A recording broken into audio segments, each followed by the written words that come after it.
বছর শুরু হবে আর বাঙালির ঘরে তান্দুরি চিকেন হবে না তা কি করে হয়? আর তাও যদি হয় রেস্টুরেন্ট স্টাইলে চিকেন তান্দুরি, তাহলে আর কি লাগে? আসসালামু আলাইকুম কিউটি পাই আপিরা, নতুন বছরের শুভেচ্ছা জানিয়ে কুকস রোস্টার চ্যানেল থেকে আমি জুবাইদা জান্নাত সবাইকে ওয়েলকাম করছি।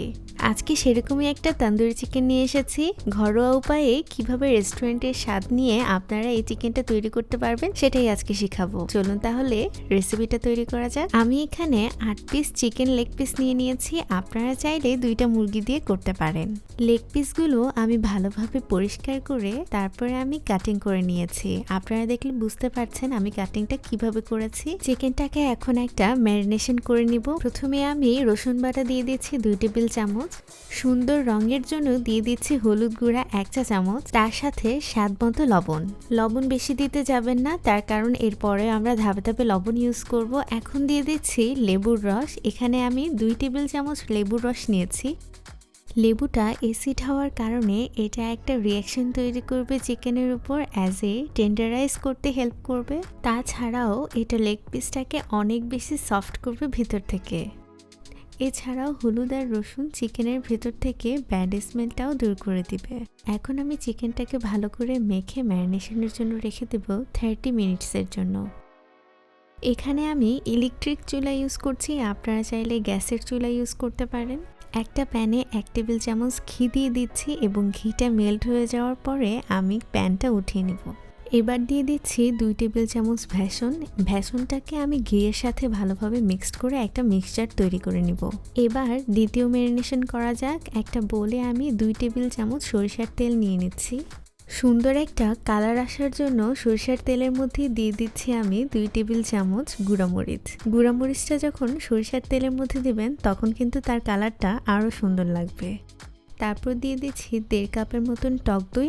টক দইটা কিন্তু মাস্ট দিতেই হবে, এটা কিন্তু স্কিপ করা যাবে না। এরপর আমি ভালো করে মিক্সড করে বাকি মশলাগুলো এক এক করে দিয়ে নিব। দেখতে পাচ্ছেন কত সুন্দর একটা কালার এসছে। এ পর্যায়ে দিয়ে দিব জিরা গুঁড়া 2 টেবিল চামচ, দিয়ে দিব ধনিয়া গুঁড়া 2 টেবিল চামচ, দিচ্ছি গরম মশলা 1/2 চা চামচ। এবার দিয়ে দিচ্ছি লবণ 1 চা চামচ, দিচ্ছি আদা বাটা 2 টেবিল চামচ। এখন দিয়ে দেব একটু আগে করে রাখা ঘিয়ের সাথে বেসনের মিক্সচারটা। এবার সব কিছু একসাথে ভালো করে মিক্সড করে নিব। ভালোভাবে মিক্সড করা হয়ে গেলে তারপরে আমি ম্যারিনেশন করা চিকেনের উপর মিক্সচারটা ঢেলে দিব। মিক্সচারটা ঢেলে দেওয়ার পর তারপর ভালোভাবে মেখে আমি ম্যারিনেশনের জন্য 30 মিনিট রেখে দেব। যদিও প্রসেসিংটা একটু লং, তারপরেও কিন্তু এই প্রসেসিংগুলো ফলো করলে আপনারা একদম রেস্টুরেন্ট স্টাইলের চিকেন তন্দুরির স্বাদ পাবেন। এই পর্যায়ে রেস্টুরেন্ট স্টাইলের পুরোপুরি স্বাদটা পাওয়ার জন্য আমি এখানে চারকোল ইউজ করব, অর্থাৎ কয়লা। কয়লাটাকে আমি চুলায় আগুনে ভালোভাবে পুড়িয়ে স্টিলের বাটির মধ্যে কয়লাটাকে রেখে তারপর সরিষার তেল দিয়ে স্মোক করে নিব। ধোঁয়াটা যখনই বের হতে থাকবে তখনই আমি ঢাকনা দিয়ে আটকে দেব। 7 থেকে 8 মিনিট পর ঢাকনাটা উঠিয়ে চলে যাব মেইন প্রসেসিংয়ে। চুলায় একটা প্যান বসিয়ে নিলাম। প্যানেও আমি 2 টেবিল চামচ সরিষার তেল দিয়ে দিচ্ছি। আপনারা চাইলে এখানে ঘিও ইউজ করতে পারবেন, তবে তান্দুরি চিকেনে সরিষার তেল দেওয়াটাই সবচাইতে বেটার। এক এক করে সবগুলো লেগ পিস আমি প্যানের মধ্যে দিয়ে দিব। এখানে একটা ছোট্ট টিপস, চুলার আঁচটা আপনারা এই সময়ে মিডিয়াম টু হাইয়ে রাখবেন, না হলে চিকেন থেকে পানি বের হয়ে যাবে। চিকেন থেকে যেন কোনোভাবে পানি না বের হয় সেদিকটা খেয়াল রাখতে হবে। 10 মিনিট এক পাশ হয়ে যাওয়ার পরেই আমরা উল্টে দিব। এক্ষেত্রে 10 মিনিট নিচটা যতটুকু হবে ততটুকুই ভালো। 2 পাশ আমি 10 মিনিট করে 20 মিনিট করে রেখে তারপর চিকেনটা উঠিয়ে নিব। এখন অনেকে বলতে পারেন চিকেন কি 20 মিনিট হয়ে গেছে? না, চিকেনটা এখনো হয়নি, তবে চিকেনটা রিকুকড হবে। প্রথমবার চুলার আঁচটা মিডিয়াম হাই রেখে চিকেনটাকে ভেজে নিয়েছি যেন চিকেনের গায়ে একটা সুন্দর তন্দুরি টেক্সচার চলে আসে। 20 মিনিট এপিট ওপিট ভেজে আমি চিকেনটাকে উঠিয়ে রেখেছি এবং চিকেনটা 10 মিনিট রেস্টে রেখেছি। তার মধ্যে 10 মিনিট রেস্টে থাকতে থাকতে আমি পরের চিকেনগুলো ভেজে নিচ্ছি একই প্রসেসিংয়ে। একটু লক্ষ্য করে দেখেন, আমি এক পিঠ হয়ে যাওয়ার পরেই উল্টে দিচ্ছি এবং আমি ঠিক এক পিঠ 10 মিনিটের জন্যই রাখছি এবং 10 মিনিট হাই ফ্লেমে রাখছি এবং একটা কালার হয়ে যাওয়ার পরেই আমি উঠিয়ে নিচ্ছি।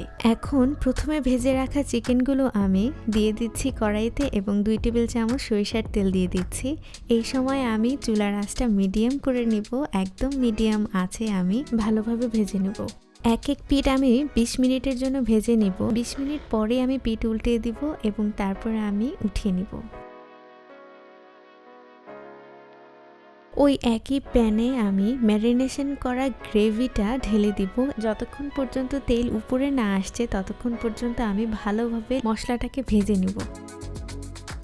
দেখতে পাচ্ছেন গ্রেভিটা কতটা ইয়াম্মি লাগছে। আমি কিন্তু কোনো ধরনের কোনো কালার ইউজ করিনি, শুধুমাত্র প্রসেসিংগুলো ফলো করবেন, তাহলে এত সুন্দর কালার পাবেন আপনারা। মশলাটাকে লো ফ্লেমে ভেজে নিতে হবে এবং তারপরে আমি এক এক করে চিকেনের পিসগুলো মশলাটার উপরে দিয়ে দিব। আমি কিন্তু চুলাটা বন্ধ করে দিয়েছি এবং তারপরে আমি এক এক করে চিকেনের পিসগুলো দিয়ে দিচ্ছি। গ্রেভিটা চিকেনের গায়ে লাগিয়ে নেওয়ার কারণে এই চিকেনটা আরও বেশি ফ্লেভারফুল লাগবে। ট্রাস্ট মি, আপনারা একবার হলেও এই চিকেনটা বাসায় তৈরি করে খাবেন, জাস্ট আপনারা ফ্যান হয়ে যাবেন। তান্দুর ছাড়াও তান্দুরের ফ্লেভার আনার জন্য আমি আবারও কয়লার স্মোক করে নিচ্ছি। এই কয়লার স্মোকটা একদমই আপনার রেস্টুরেন্টের স্বাদ নিয়ে আসবে আর এটা কিন্তু কোনোভাবেই স্কিপ করা যাবে না।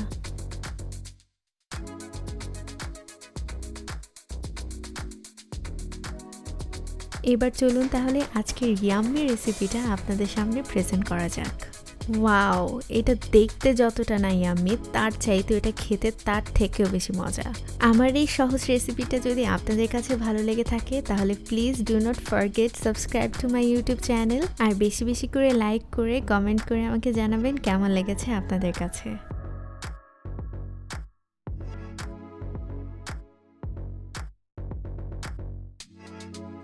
আজকের জন্য এই পর্যন্তই, দেখা হবে নেক্সট কোনো রেসিপিতে। ততক্ষণ পর্যন্ত আপনারা সবাই ভালো থাকেন, সুস্থ থাকেন, আমার জন্য দোয়া করবেন। আল্লাহ হাফেজ।